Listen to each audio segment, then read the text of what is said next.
या देवी सर्वभूतेषु मा सिद्धिदात्री रूपेण संस्थिता। नमस्तस्यै नमस्तस्यै नमस्तस्यै नमो नमः। जिच्या अष्टसिद्धीने ती सारा संसार सजवते, प्रत्येक भक्तांचे अज्ञान दूर करण्यास धजावते, अशी ही आठही सिद्धींची स्वामिनी माता सिद्धिदात्री देवी। नमस्कार, मी विदुला। लाईनलाईट क्रिएटिव्ह स्टुडिओच्या आज गोंधळाला ये या नवरात्री विशेष सदरात आपणा सर्वांचे स्वागत करते। बघता बघता नवरात्रीचे 8 दिवस भक्तिमय वातावरणात आणि दांडियांच्या आवाजात कसे भुरकन उडून गेले अगदी कळलं सुद्धा नाही। या आध्यात्मिक, सांस्कृतिक आणि वैचारिक जाणीवेच्या नवरात्री खऱ्या अर्थाने भारतीय संस्कृतीचं वैभव आहेत। आणि आपणही अगदी भान हरपून आदिमायेच्या रूपांना आज गोंधळाला ये असं म्हणत अगदी भक्तिभावाने गोंधळ मांडला। दिवस कसे सरून गेले कळलंच नाही ना। आणि आज आपल्या गोंधळाचा शेवटचा दिवस म्हणजे नवरात्रीचा 9वा दिवस। नवरात्रीचा प्रत्येक दिवस भाविकांसाठी महत्त्वाचा असतो, पण 9व्या दिवसाला विशेष महत्त्व आहे, कारण हा नवरात्री पूजेचा शेवटचा दिवस असतो। या दिवसाला महानवमी असेही म्हणतात। नवरात्रीच्या 9व्या दिवशी देवी सिद्धिदात्रीची पूजा केली जाते। देवी सिद्धिदात्रीला अष्टसिद्धी प्रदान आहे। असे मानले जाते की देवी सिद्धिदात्री आपल्या भक्तांना आध्यात्मिक ज्ञानाचा आशीर्वाद देते आणि ती अज्ञानाचा नाश करण्याची ऊर्जा संपादित करते। सर्व सिद्धी प्रदायिनी माता सिद्धिदात्रीला 4 हात आहेत। या 4ही हातात प्रत्येकी शंख, गदा, कमळ आणि चक्र तिने धारण केलेले आहेत। माता सिद्धिदात्री कमळावर बसून सिंहावर स्वार होते।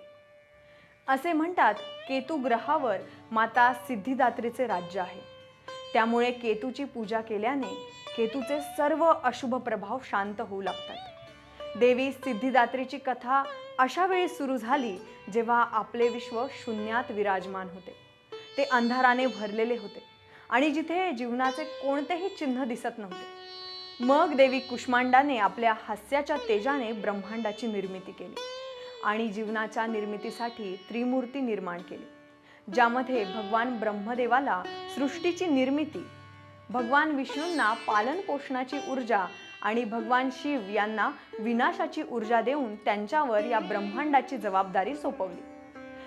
भगवान ब्रह्मदेवाने उर्वरित विश्व निर्माण केले असे म्हटले जाते।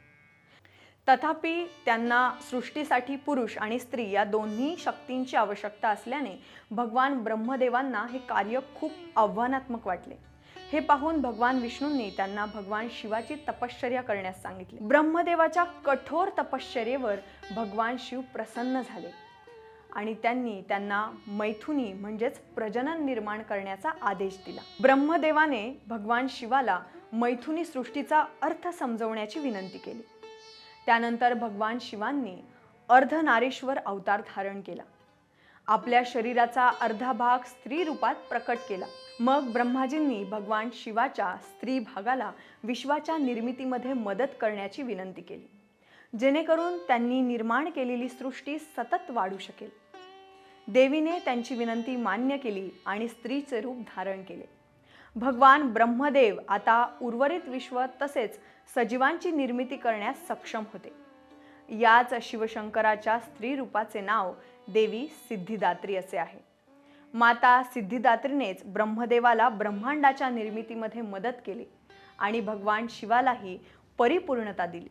देवी सिद्धिदात्रीच्या अपार वैभवातूनच देव, देवी, दानव, आकाशगंगा, ब्रह्मांड, ग्रह, सूर्यमाला, फुले, झाडे, जमीन, जलस्रोत, प्राणी, पर्वत, मासे, पक्षी, वनस्पती यांना अस्तित्व आले आणि एकाच वेळी 14 जगांची स्थापना झाली।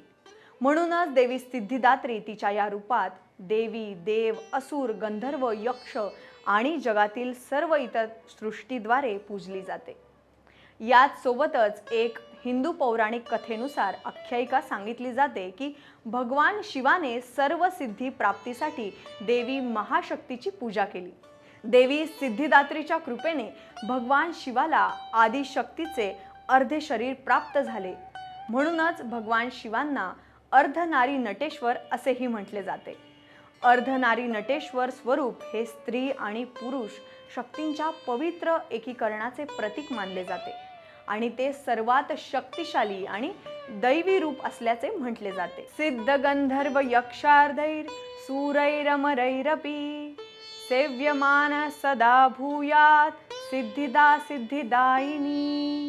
मार्कंडेय पुराणानुसार अणिमा, लघिमा, प्राप्ती, प्राकाम्य, महिमा, ईशित्व आणि वशित्व या 8 सिद्धी देवी सिद्धिदात्रीला प्रसन्न आहेत. याच नवरात्रीच्या 9व्या दिवशी महिषासुरमर्दिनी या माता दुर्गेच्या रूपाने महिषासुराचा वध केला होता. माता सिद्धिदात्रीचा आशीर्वाद मिळवण्यासाठी सतत प्रयत्न करणे हे प्रत्येक मानवाचे कर्तव्य आहे. तिच्या उपासनेकडे वाटचाल करा. तिच्या कृपेने आपण अनंत दुःखाच्या जगापासून अलिप्त राहून सर्व सुखांचा उपभोग घेऊन मोक्ष प्राप्त करू शकतो. खरं तर माता सिद्धिदात्रीच्या 8ही सिद्धी आपण आपल्यात अंतर्भूत करायला हव्यात. तिच्या भक्तीतून आणि निस्वार्थ वृत्तीतून आपण या अष्टसिद्धी साध्य करू शकतो. आपल्याला दुसरीकडे देवी सिद्धिदात्रीला शोधण्याची गरजच नाही. आपल्या अंतर्मनात डोकावून पाहिले तर ती आपल्याला आपल्यातच सापडेल. म्हणूनच स्वतःचा शोध घ्या. भारतात 2 ठिकाणी देवी सिद्धिदात्री मातेचे मंदिर आहे. एक छिंदवाडा येथे आहे तर दुसरे वाराणसीतील मैदागिनी गोलघर परिसरातील सिद्धमाता गल्ली येथे तिचे अतिशय प्राचीन मंदिर आहे. नवरात्रीच्या 9व्या दिवशी इतर दिवसांपेक्षा जास्त भक्तांची रीढ असते. कारण या दिवशी अष्टसिद्धी प्रदायिनी देवी सिद्धिदात्रीचे दर्शन घेणे अत्यंत शुभ मानले जाते. आदिशक्तीच्या सिद्धिदात्री या रूपाची संपूर्ण सृष्टीवर कायम दिव्य दृष्टी राहावी अशी आपण प्रार्थना करूया. सिद्धिदात्री मातेचा उदो उदो. सिद्धिदात्री मातेच्या जय जयकारासोबतच आदिशक्तीच्या 9 रूपांच्या गोंधळाचा आपण आज शेवट करणार आहोत. या 9 दिवसात आपल्याला स्त्री शक्तीचे अनेक पैलू सापडले आणि याचा अगदी तरारून साक्षात्कार झाला. ज्या स्त्रीला आपल्या समाजात दुय्यम वागणूक दिली जाते, जिला वडीलधाऱ्यांसमोर डोईवरचा पदर खाली करण्याची देखील मुभा नाही, सारे नियम जणू जिच्यासाठीच बनले आहेत, तिच्यामुळेच या ब्रह्मांडाची निर्मिती झाली याचा आपल्याला विसर पडतो.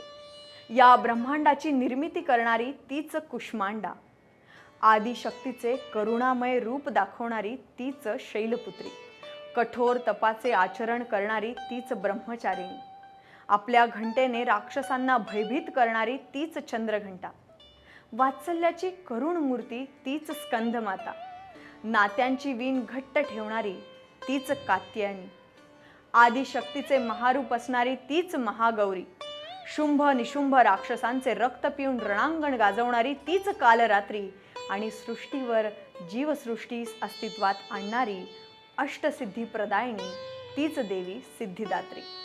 ही सगळी रूपे आहेत फक्त स्त्री शक्तीची. आपण फक्त हिरे आहोत, पण या हिऱ्याला कधी पैलूच पडले नाहीत तर त्या हिऱ्याचा जन्म शक्य नाही. त्यासाठी फक्त जोहरी हवा आणि हाच जोहरी म्हणजे स्त्री शक्ती. तिच्याशिवाय साध्या मुंगीलाही अस्तित्व नाही. मग आपण तर मनुष्य आहोत. फरक फक्त हाच आहे, त्या मुंगीला व्यक्त होता येत नसलं तरी तिला मात्र तिच्या जन्मदायिनीचा आदर आहे. मनुष्य प्राण्याला सारं काही उमजूनही तो ती स्वीकारत नाही.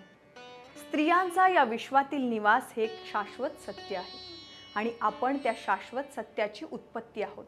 म्हणूनच जिच्यामुळे आपण आहोत त्या विश्वव्यापक जननीचा आदर केलाच पाहिजे. नवरात्रीच्या या 9 रूपांचा अंश असणाऱ्या आजच्या नवदुर्गा आदिमाया आदिशक्तीला लाईनलाईट क्रिएटिव्ह स्टुडिओचा मानाचा मुजरा. जगदंबे चरणी नतमस्तक होऊन मी तुम्हा सर्वांचा निरोप घेते. पुन्हा भेटूयात अशाच नवीन गोष्टींसह. तोपर्यंत नमस्कार. आई अंबाबाईचा उदो उदो.